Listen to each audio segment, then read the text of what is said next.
하나님 말씀 신약성경 사도행전 13장 42절에서 14장 7절까지 말씀 교독합니다.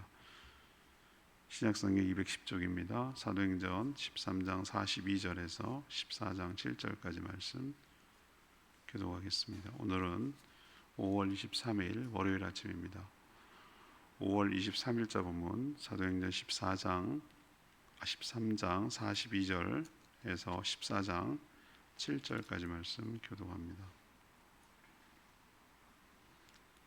그들이 나갈새 사람들이 청하되 다음 안식일에도 이 말씀을 하라 하더라.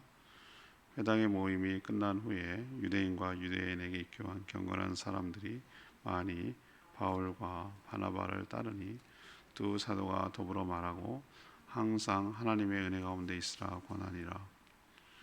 그 다음 안식일에는 온 시민이 거의 다 하나님의 말씀을 듣고자 하여 모이니 유대인들이 그 무리를 보고 시기가 가득하여 바울이 말한 것을 반박하고 비방하거늘 바울과 바나바가 담대히 말하여 이르되 하나님의 말씀을 마땅히 먼저 너희에게 전할 것이로되 너희가 그것을 버리고 영생을 얻기에 합당하지 않은 자로 자처하기로 우리가 이방인에게로 향하노라. 주께서 이같이 우리에게 명하시되 내가 너를 이방의 빛으로 삼아 너로 땅끝까지 구원하게 하리라 하셨느니라니. 이방인들이 듣고 기뻐하여 하나님의 말씀을 찬송하며 영생을 주시기로 작정된 자는 다 믿더라. 주의 말씀이 그 지방에 두루 퍼지니라. 이에 유대인들이 경건한 기브인들과 그 신의 유력자들을 선동하여 바울과 바나바를 박해하게 하여 그 지역에서 쫓아내니 두 사람이 그들을 향하여 발에 티끌을 떨어버리고 이고니온으로 가거늘 제자들은 기쁨과 성령이 충만하니라. 이에 이고니온에서 두 사도가 함께 유대인의 회당에 들어가 말하니 유대와 헬라의 허다한 무리가 믿더라. 그러나 순종하지 아니하는 유대인들이 이방인들의 마음을 선동하여 형제들에게 악감을 품게 하거늘 두 사도가 오래 있어 주를 힘입어 담대히 말하니 주께서 그들의 손으로 표적과 기사를 행하게 하여 주사 자기 은혜의 말씀을 증언하시니 그 시내에 무리가 나뉘어 유대인을 따르는 자도 있고 두 사도를 따르는 자도 있는지라. 이방인과 유대인과 그 관리들이 두 사도를 모욕하고 돌로 치려고 달려드니 그들이 알고 도망하여 루가오니아의 두 성 루스라와 더베와 그 근방으로 가서 거기서 복음을 전하니라. 아멘. 지금 1차 전도 여행에 관한 설명을 지금 쭉 하고 있거든요. 비시디아 안디오 그 회당에서 복음을 전하니까 반응이 참 좋았어요. 그래서 다음 안식일, 우리로 치면 주일이겠죠. 다음 안식일에도 와서 복음을 전해 주십시오, 말씀해 주십시오라고 청하는 자들이 생겼습니다. 하지만 또 다르게 이 바나바와 사도 바울을 시기해서 비방하는 그런 유대인들도 있었습니다. 바울은 그들의 그런 반응을 보고 복음을 거절하는 유대인 대신에 이제는 이방인에게로 간다라고 그 대상을 아예 이제 바꾸는 것으로 선언해 버려요. 처음에는 계속 유대인들만 주로 타겟으로 해서 복음을 전했는데 이제는 주 타겟 대상이 유대인을 제외하는 건 아니지만 이방인을 집중하겠다 그렇게 선언하는 것이죠. 유대인들은 계속해서 그 유력한 자들을 선동해서 바울 일행을 그 지역에서 쫓아냈어요. 사단의 하는 일이죠. 그래서 그들은 이고니온으로 갔는데 이고니온으로 가서도 복음을 전했습니다. 그래서 그 복음을 듣고 많은 자들이 믿었지만 또 반대로 사도 바울 일행을 시기하고 질투해서 죽이려는 자들도 생겨났다라는 내용이 오늘 본문 내용입니다. 그래서 오늘 질문은 어디에 포커스를 두려고 하냐면 복음에 대한 반응은 어떠했습니까? 복음에 대한 반응은 어떠했습니까? 이것이 오늘 질문입니다. 먼저 43절 말씀이죠. 이게 첫 번째 반응인데요. 복음을 듣고서 믿는 자들이 생겨난 것이죠. 이게 첫 번째 반응입니다. 복음이 전파되는 곳마다 항상 그 상반된 반응이 나왔습니다. 예수님 말씀처럼 예수님 하나님이 택한 자들에게는 예수 그리스도가 디딤돌이 되지만, 그렇지 않으면 복음은 예수 그리스도는 걸려 넘어지는 걸림돌이 된다고 말씀하셨거든요. 이 디딤돌하고 걸림돌은 완전히 반대되는 개념이잖아요, 그죠? 우리도 징검다리 할 때 디딤돌이 있어야 그 다음을 가고, 디딤돌이 있어야 뭔가 받침이 되고, 이런 중요한 돌이 있는 반면에 걸림돌은 뭡니까? 거기에 걸려 넘어지는 것이죠. 똑같은 돌인데 두 가지 상반된 반응이 나타난다는 거예요. 비시디아 안디옥, 여기 지금 해당이거든요. 비시디아 안디옥에서 바울이 복음을 전했을 때 반응이 굉장히 뜨거웠어요. 좋았어요. 그래서 다음 안식일에도 사도 바울 일행을 초청해서 그 말씀을 듣기를 원합니다. 아마 그들 안식일마다 모였는데, 우리 같으면 주중 집회도 할 수 있는데 그러지 않고 다음 안식일에도 듣기를 반응이 좋은 거잖아요. 우리도 왜 다음에 한 번 더 오세요, 강사가, 이 정도면 굉장히 좋은 거거든요, 반응이. 그리고 거기서 떠나게 돼서 이고니오라는 옆에 도시에 갔을 때도 또 마찬가지였어요. 두 사도의 말씀을 듣고 14장 1절을 한번 보세요. 14장 1절에 보면 두 사도의 말씀을 듣고 유대인과 헬라의 허다한 무리가 뭐하더라? 믿었더라. 그렇게 표현해놔. 믿었더라. 물론 여기에 성령께서 역사하셔서 두 사도가 오래 머물러 있기도 했고요. 주의 힘입어, 그러니까 성령이 힘입어서 담대하게 복음을 전하자 주께서 두 사도에게 손을 통하여, 이건 의인화된 것이죠. 손을 통해서 표적, 기사, 이것이 곁들여졌어요. 그것이 같이 병행했어요. 그러니까 이 복음에 더 가시적으로 나타나니까 복음을 더, 은혜의 말씀을 더 믿어지도록 성령께서 강력하게 역사하시고 또 인도해 가셨죠. 이렇게 복음을 다 듣고서 다 믿으면 좋겠지만 그렇지 않은 자들이 있어요. 거부하는 자들도 있습니다. 그렇지만 우리가 분명히 알아야 될 것은 복음 전파는 중단되지 않는다는 거예요. 여기서도 방해하면 비시디아 안디옥에서 뭐라 하니까 이고니온으로 가고, 또 더베로 가고, 루스드로 가고, 이런 식으로 계속해서 복음이 이동하지 중단되는 건 아니에요. 우리가 기억해야 될 것은 지금도 복음을 전하면 두 가지 반응이 나타나겠지만 그 중에는 믿는 자들도 있다라는 거.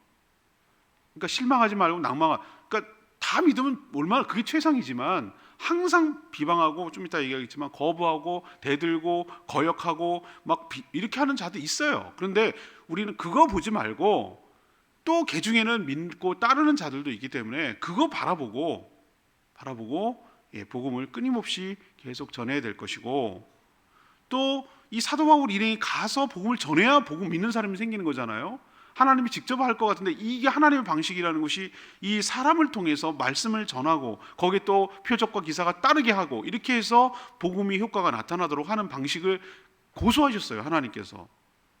그러니 우리도 이 방법을 받아들여서 우리가 믿음을 가지고, 다는 아니겠지만 개 중에 믿을 사람이 있을 거라고 믿고 담대하게 복음을 전할 때, 다는 아니지만 그 중에 믿을 자가 믿게 되는 놀라운 역사, 우리를 통해서 복음이 두루 퍼지게 되는 역사가 일어나게 될 줄로 믿습니다.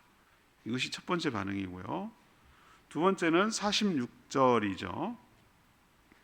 복음을 거부하며 핍박하는 그런 반응을 나타내기도 합니다. 복음을 거부하면서 핍박하기도 하죠.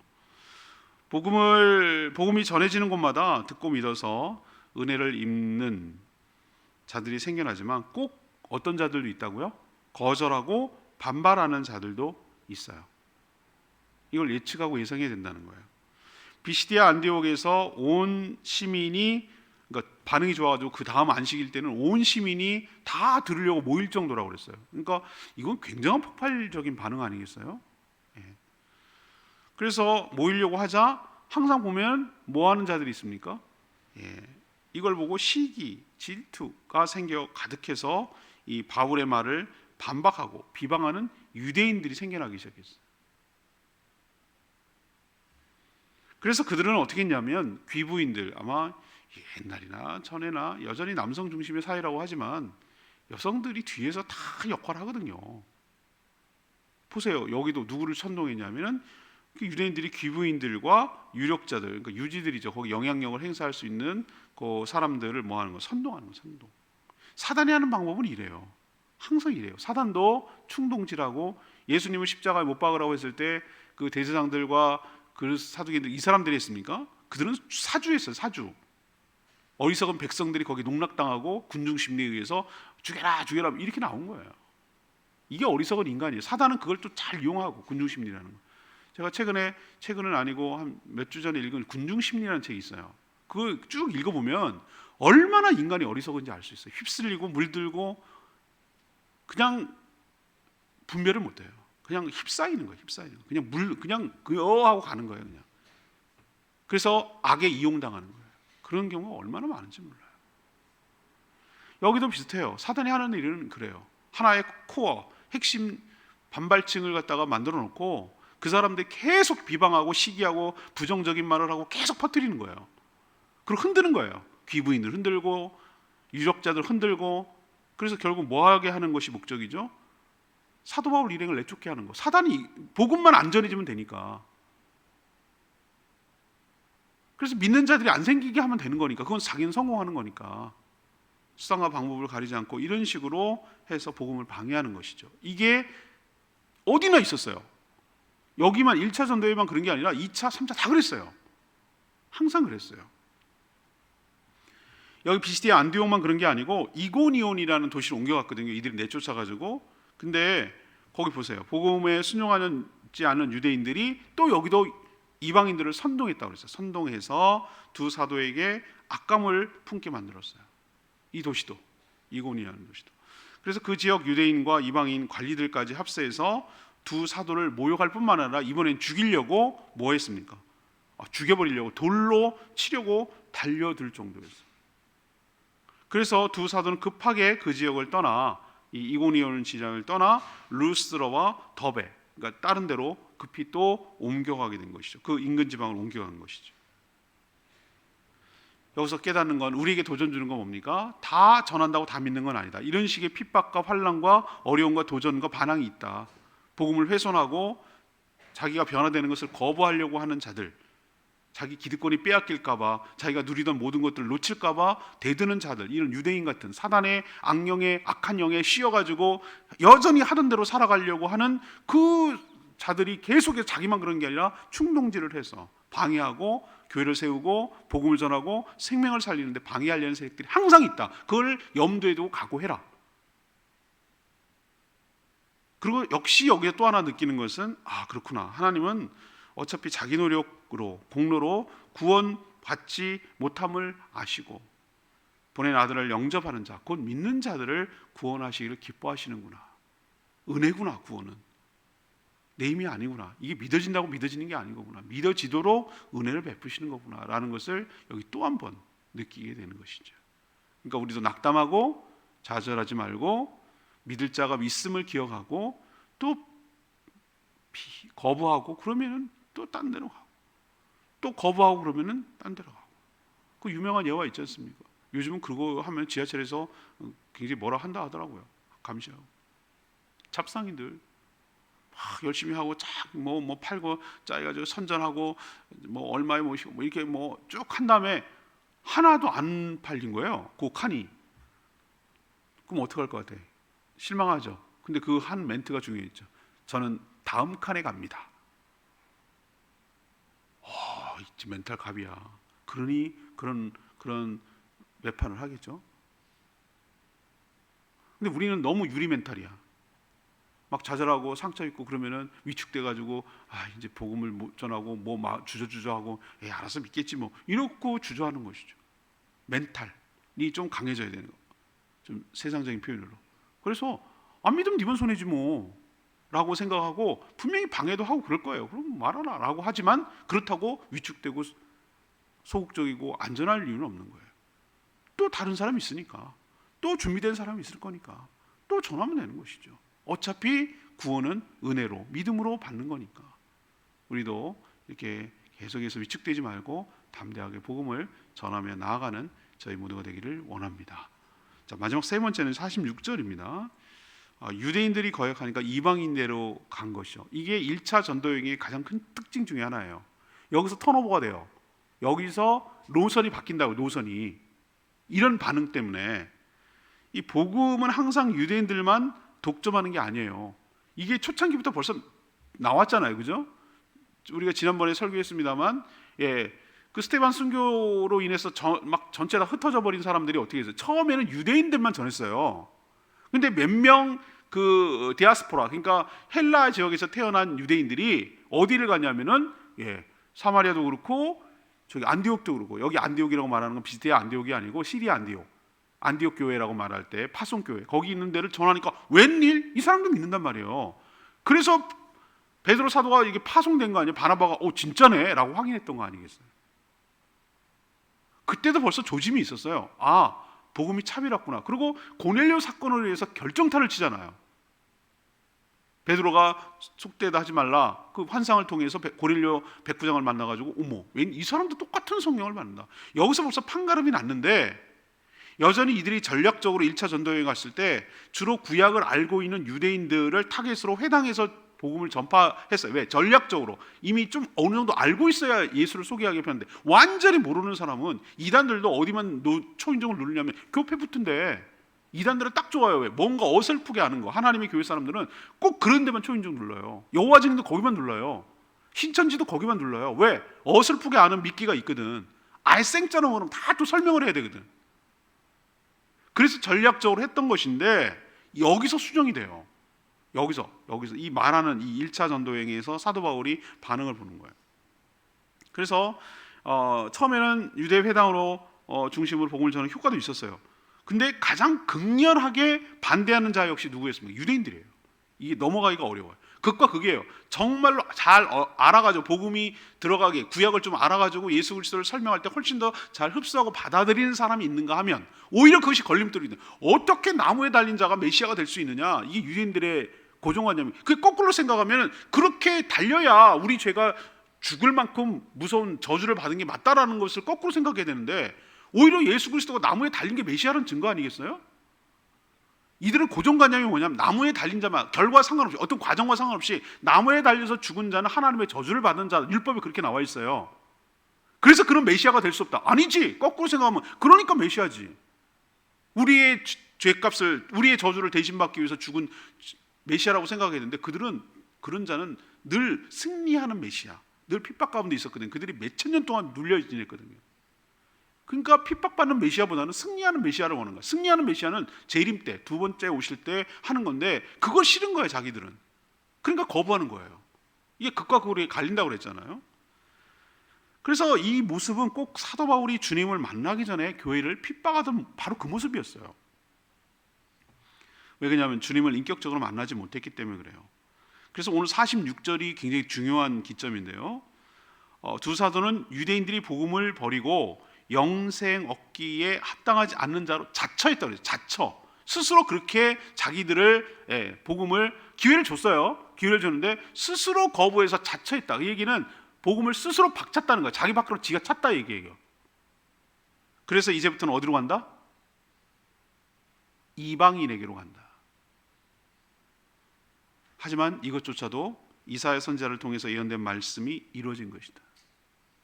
그 이유는 뭐냐? 47절에 나오는 대로 이방의 빛으로 삼아, 너희들 이방의 빛으로 삼아 땅 끝까지 이르러 구원하리라는 예언이 이사야 선지자를 통해 예언됐는데, 이게 이사야 49장 6절에 나와요.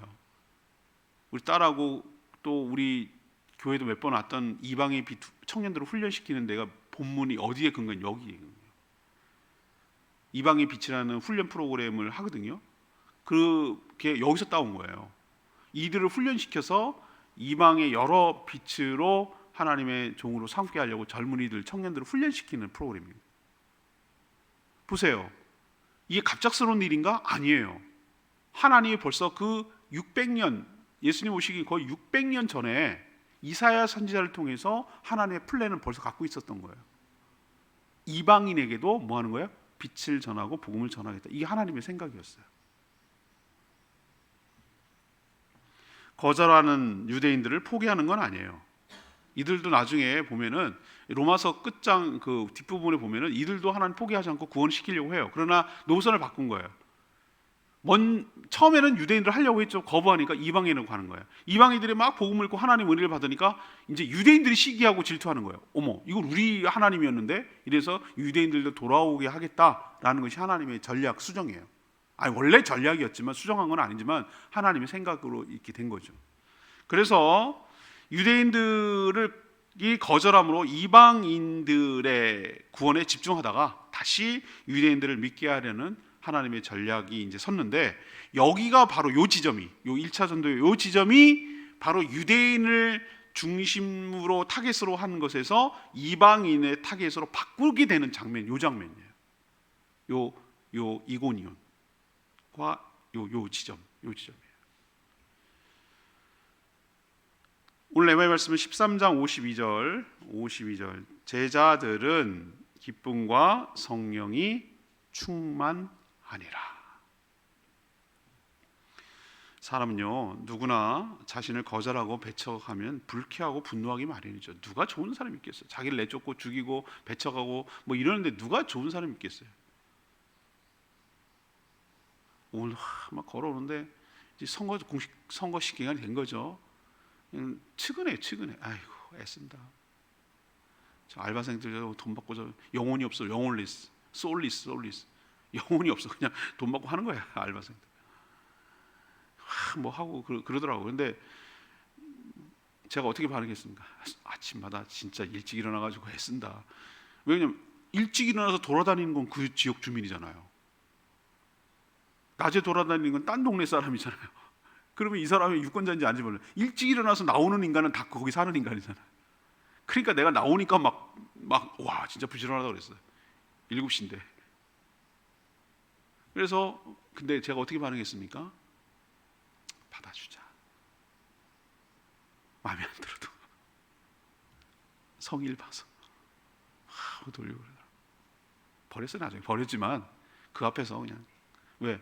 그 애쓰는 게 있잖아요. 근데 만약에 내가 안 받거나 됐다 그러거나 뭐 이렇게 반응을 했다 그러면 그 사람 얼마나 멋쓰고 부끄럽고 불쾌하고 뭐 그랬을까요? 아무리 선거운동을 하더라도. 자, 누구나 말이죠. 똑같아요. 사람은 자기를 환영하고 반기고 이러면 누구나 기분 좋지만, 이런 식으로 배척하고 내쫓고 뭐 이러면 불쾌하기 마련이잖아요. 화도 날 수 있잖아요. 내가 뭘 잘못했어? 내가 뭐 니네들 무슨 속여갖고 빼앗으려고 그러냐? 너네 잘 되라고 그러는데, 이런 마음도 생길 수 있잖아요. 근데 주사도가 복음을 전하는 곳마다 항상 복음을 전하는 자신들을 비방하고 선동해서 죽이려고 할 정도로 배척하는 자들이 어느 도시나 있네. 어느 도시나. 일이 쉽지 않아요. 정말 쉽지 않다는 걸 느끼죠. 그렇지만 제자들 보세요. 이 제자들이라고 말하는 것은 주님의 제자이고 동시에 사도죠. 뭐 하지 않았어요? 이때는 꼭 제자들이라고 표현하네. 놀랍지 않으세요, 여러분? 왜 왔다 갔다 하지? 이분들 사도들이잖아, 이분들이. 주의 사역을 할 때 그런 거고요. 또 배워야 되는 입장에서 뭘 배우는 거죠? 이런 일이 있을 거를 예측하고 낙담하고 좌절하지 않고 마음을 다잡고 복음 때문에, 예수 때문에 고난받는 것을 오히려 영광으로 알고 주님 가셨던 그 길을, 주님이 그런 길을 가셨기 때문에 영광의 길이지만 핍박과 조롱과 멸시와 이런 걸 받았던 그 길을 가는 것을 자기도 뒤따라가는 걸로 알고 여기고, 인간적으로 보면 정말 불쾌하고 기분 나쁘고 속상하고 좌절하고 이런 것이지만 오히려 복음 때문에 내가 이런 고난을 받는 것을 영광으로 알고 기쁨으로 알고 낙심하거나 좌절하지 않고, 오늘 제자들은 어떤 표정을 했습니까? 기쁨과 성령이 충만했다 그랬어요. 이게 바로 세상 사람들은 죽었다 깨나도 이해하지 못하는 지점이에요. 자신들을 복음을 전하는 하나님의 일꾼, 하나님의 도구로 써주신 것이, 사용한 것이 너무나 감사한 것이죠. 여러분도 이 수준까지의 기쁨이, 성령 충만함이 여러분 가운데 있게 되기를 원합니다. 주의 일한다고 칭찬받고 인정받고, 주님 앞에 섰을 때 그럴 거예요.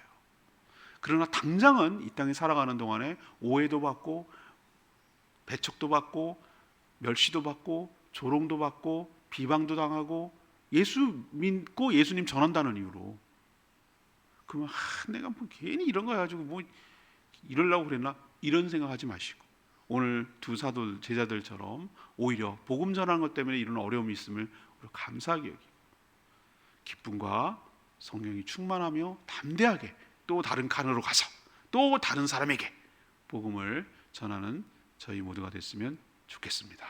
이게 오늘 하나님의 말씀이에요. 오늘 말씀 붙들고 기도하기 전에 523장 찬양집 523장 부르고 기도하겠습니다. 찬양집 523장입니다. 약할 때 강함 되시네.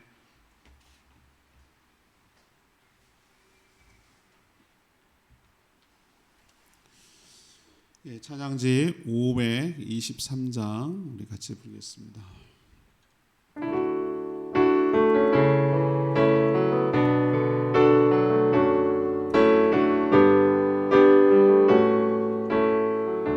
약할 때 강함 되시네. 약할 때 강함 되시네. 나의 보배가 되신 주 나의 모든 것. 주 안에 있는 보물을 나는 포기할 수 없네. 주 나의 모든 것. 예수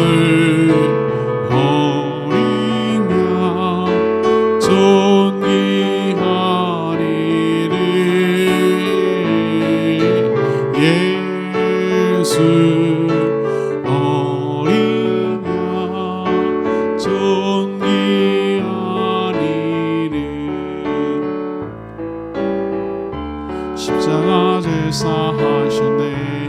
주님의 이름 찬양해. 주 나의 모든 것. 쓰러진 나를 세우고 나의 빈잔을 채우네. 주 나의 모든 것. 예수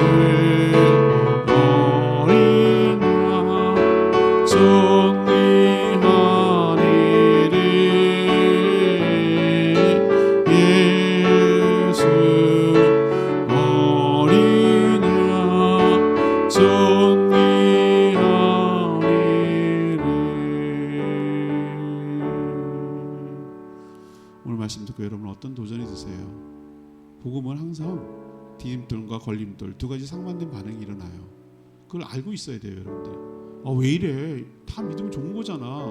아니요. 그래서 은혜라고 말하는 거예요. 그래서 귀한 거예요. 다 믿지 않습니다.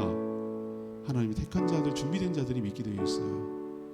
자, 그렇지만 포기하지 말고 낭망하지 말고 좌절하지 말고 두려워하지 말고 끊임없이 복음을 전해야 될 줄로 믿습니다. 사랑 가리지 말고 누구나 믿을 수 있는 가능성이 있음을 기억하고 핍박하면 핍박한 대로 놔두고 대들지 말고 또 옮기고 또 다른 사람에게 하고 이런 식으로 계속 가면 되는 거예요. 그러다 보면 주님께서 잘다 칭찬하고 오히려 그렇게 했을 때 우리 안에 근원적인 기쁨과 성령 충만함이 우리 가운데 있게 될 줄 믿습니다. 복음 전하지 않으면 기쁨도 성령도 충만하지 않을 수 있어요.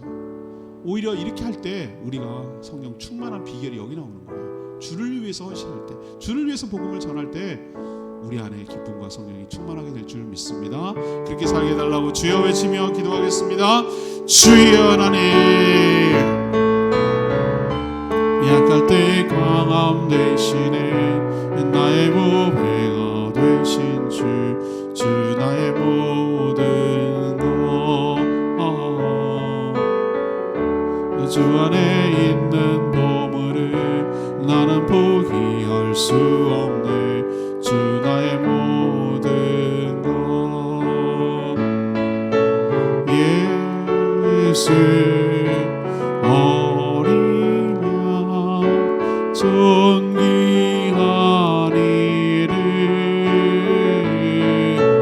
예수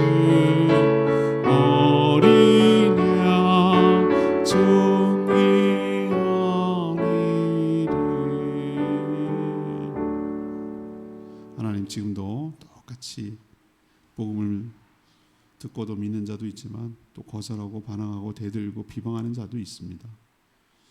이로써 구원은 하나님의 선물이며 은혜임을 깨닫습니다. 구원받을 수 없는 이방인이자 죄인인 우리들을 예수 그리스도를 영접함으로 믿기만 하면 구원을 베풀어 주셔서 참으로 감사드립니다. 여전히 복음을 거부하며 전도하는 종을 핍박하며 박해하는 자들도 있겠지만 오히려 복음 때문에 어려움을 겪는 것을 기쁨과 영광으로 알며 포기하지 말고 계속 전하게 하여 주시옵소서.